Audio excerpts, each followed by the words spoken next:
UP के नोएडा के sector 78 में एक युवक का हाई वोल्टेज ड्रामा देखने को मिला है।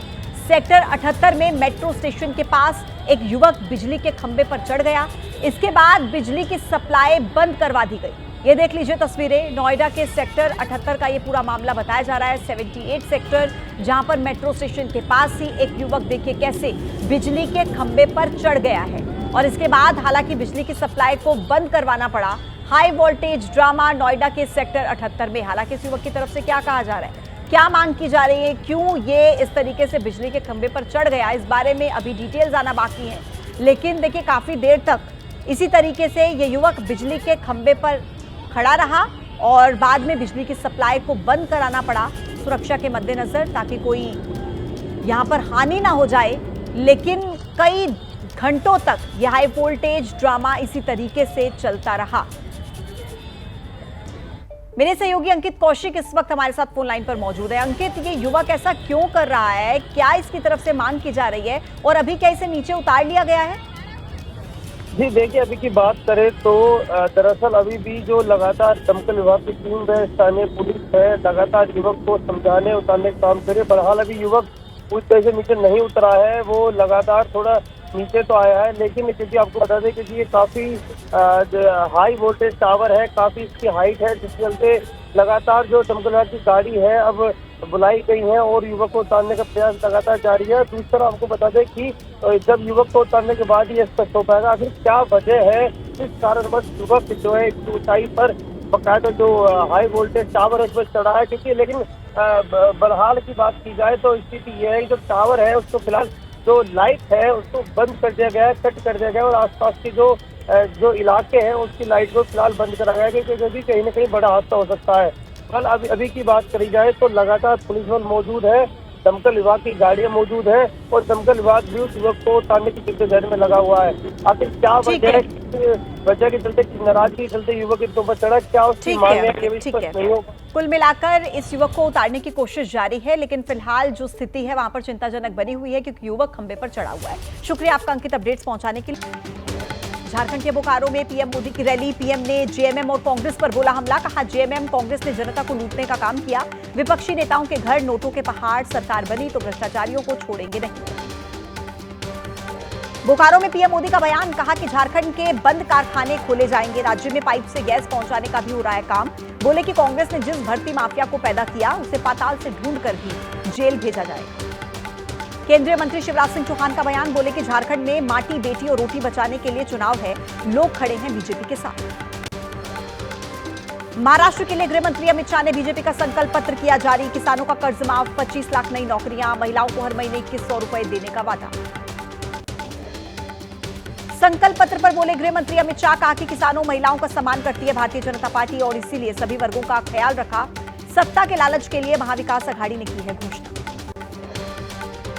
अमित शाह ने राहुल गांधी पर बोला हमला। कहा संविधान का अपमान करते हैं राहुल गांधी, कांग्रेस के सभी वादे अधूरे, आरक्षण को लेकर जनता को गुमराह कर रहे हैं राहुल। अमित शाह का धर्मांतरण पर बड़ा बयान। कहा कि धर्मांतरण के खिलाफ कठोर कानून लाया जाएगा। वीर सावरकर पर बोले उद्धव ठाकरे हैं सावरकर का विरोध करने वालों के साथ। पूछा कि क्या उद्धव राहुल गांधी से कह सकते हैं कि वो वीर सावरकर के लिए 2 शब्द बोल दें। महाराष्ट्र के लिए महाविकास अघाड़ी का घोषणा पत्र। कांग्रेस के अध्यक्ष मल्लिकार्जुन खड़गे ने 5 गारंटी दी। महिलाओं को 3000 रुपए महीना, बेरोजगारों को 4000, 25 लाख तक मुफ्त स्वास्थ्य बीमा का किया वादा। बटेंगे तो कटेंगे वाले बयान पर बोले मल्लिकार्जुन खड़गे। कहा कि देश के लिए हम सब एक हैं। खड़गे ने पीएम मोदी को बताया झूठा। कहा कि लोगों को बांटने का काम कर रहे हैं प्रधानमंत्री मोदी। महाविकास अघाड़ी ने महाराष्ट्र की जनता के सामने 100 दिन का एजेंडा रखा। सरकार बनने पर महिलाओं को 3000 रुपए महीना, बस में महिलाओं के लिए फ्री यात्रा, किसानों का 3 लाख रुपए कर्ज माफ करने का वादा। महाराष्ट्र के डिप्टी सीएम देवेंद्र फडणवीस ने लोकसभा चुनाव में खराब प्रदर्शन को वोट जिहाद से जोड़ा। बोले कि धुले में लोगों ने किया वोट जिहाद। 4000 वोट से धुले में हमें लोकसभा चुनाव हारना पड़ा।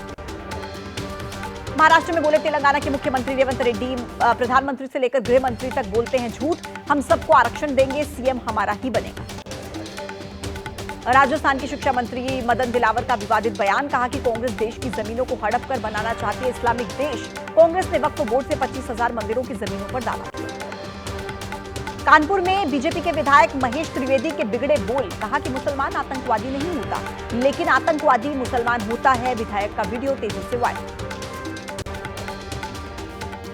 मंडी में नेता प्रतिपक्ष और पूर्व सीएम जयराम ठाकुर ने समोसा पार्टी की, बोले कि पूरे देश में मजाक का केंद्र बन गई है राज्य सरकार। बीजेपी के नेता शाहनवाज हुसैन ने दिग्विजय सिंह को बताया भस्मासुर, बोले कि दिग्विजय जब भी मुंह खोलते हैं पार्टी का नुकसान करते हैं। मध्य प्रदेश के मुख्यमंत्री मोहन यादव ने लाडली बहनों के खाते में ट्रांसफर किए 1574 करोड़ रुपए। इंदौर में सीएम ने तलवारबाजी में भी आजमाए हाथ। इम्फाल में कुकी मिलिटेंट्स ने किसानों पर बरसाई ताबड़तोड़ गोलियां। हमले के बाद सुरक्षा बलों ने इलाके की घेराबंदी की। थमना पोकपी गांव की यह पूरी घटना। श्रीनगर में आतंकियों से सुरक्षा बलों की मुठभेड़ जारी, 2 से 3 आतंकियों के फंसे होने की खबर। दोनों तरफ से भारी गोलीबारी जारी। किश्तवाड़ में भी 3 से 4 आतंकियों को सुरक्षा बलों ने घेरा। सोपोर में 1 आतंकी ढेर।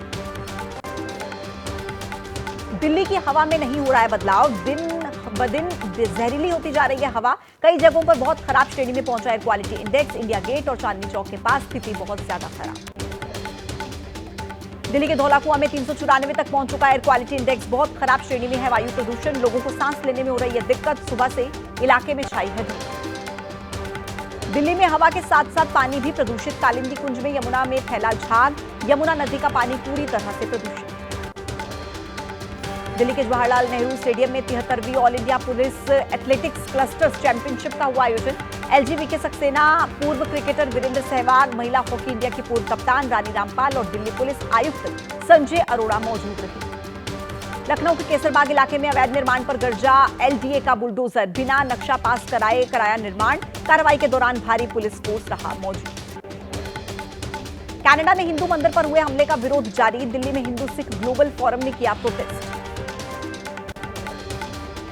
ग्रेटर नोएडा में ओमिक्स कनॉट प्लेस मॉल के गेट पर धरने पर बायर्स। ओमिक्स बिल्डर पर फुल पेमेंट के बाद भी दुकानों को पोजीशन न देने का आरोप लगा है। दुकान वितरण में भी गड़बड़ी करने के आरोप है।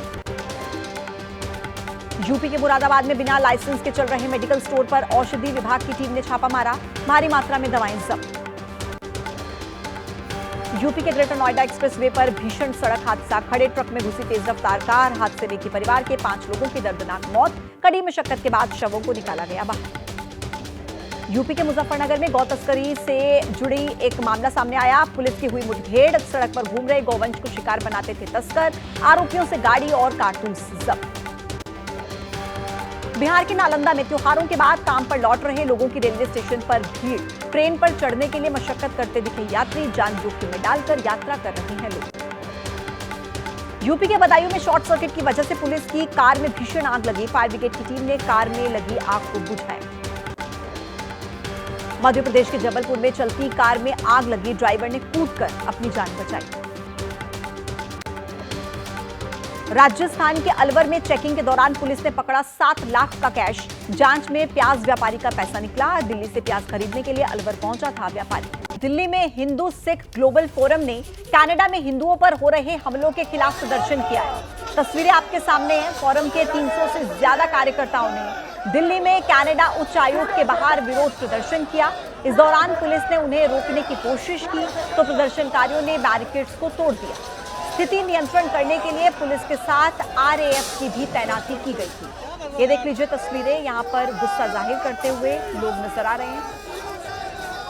हिंदू सिख ग्लोबल फोरम के बैनर तले इस वक्त आप देखेंगे हिंदू और सिखों की एकता दिखाई देगी और नजर आएगा कि कैसे प्रदर्शन करके जो तमाम सिख और हिंदू भाई हैं वो एक साथ मिलकर हिंसा का विरोध करते हुए नजर आ रहे हैं। आपको बता दें कि कनाडा के ब्रॉम्पटन में रविवार को एक हिंदू मंदिर में लोगों पर हमला हुआ था और ये हमला तब हुआ जब कनाडा स्थित भारतीय उच्चायोग के जो अधिकारी हैं वो मंदिर गए थे।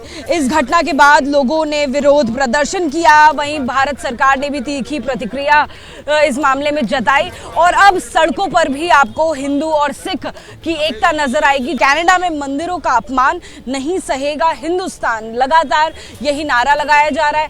आवाज दो हिंदू सिख एक है, ये एकता की तस्वीर आपको नजर आएगी। कौमी एकता जिंदाबाद। कितनी भीड़ है वो भी आप जरूर देखिए। करीबन 300 से ज्यादा लोग जो हैं वो फिलहाल फिलहाल जुड़ चुके हैं, जिनका मकसद है आगे हाई कमीशन कनाडा तक पहुंचने का, लेकिन उन्हें फिलहाल चाणक्यपुरी में रोक दिया गया है। ये 3 मूर्ति चौक के पास की तस्वीरें हम आपको दिखा रहे हैं। विरोध प्रदर्शन जाहिर करना चाहते हैं उस बात को लेकर जो कनाडा में चल रही है। गुरु तेग बहादुर जी ने जो बलिदान दिया था वो हिंदुओं सिखों के वो एकता और अखंडता के और धर्म को बचाने के लिए किया था, ना कि हम किसी भी धर्म पे अटैक करते हैं। ये जो कुछ लोग हमारे को बदनाम करने की कोशिश करते हैं, हम ऐसे नहीं हैं। हम हिंदू सिख सदियों से इकट्ठे रहे हैं और सदियों तक इकट्ठे रहेंगे। आपकी इमेज जो है वो खतरे में आ रही है, इस वजह से भी ये प्रदर्शन किया जा रहा है। कुछ घटिया सोच के जो लोग हैं उसमें घटिया मानसिकता, वो लोग ऐसी छेड़ देते हैं कि जो सारे सिखों को टारगेट करते हैं, लेकिन सिखों ने कभी भी किसी का नाम बुरा किया है ना वो जिंदगी में करेंगे। तो ये कहना चाहूंगी, हर बार ये सिख धर्म के ऊपर के सब कुछ करते हैं और किसी धर्म पे क्यों नहीं करते। गुरु ग्रंथ साहब जी का अपमान करते हैं, हर चीज का अपमान करते हैं और सबसे ज्यादा सिख ही सब धर्मों की हेल्प करते हैं। लगातार मैं आपको दिखा रही हूँ कि कौन कौन लोग आए हुए हैं, पहुंचे हुए हैं, एक एक करके हम सबसे बात करते हैं। हिंदू सिख एकता, लगातार आपको इस तरह के जो नारे हैं वो सुनाई देंगे।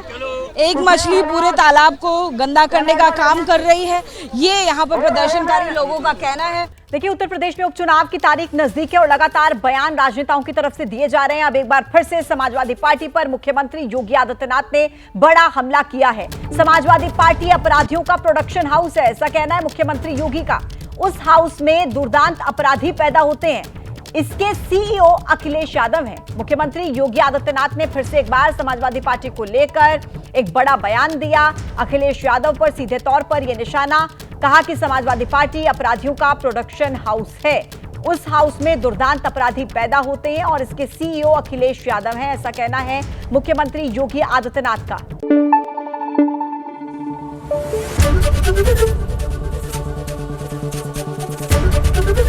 एबीपी न्यूज आपको रखे आगे।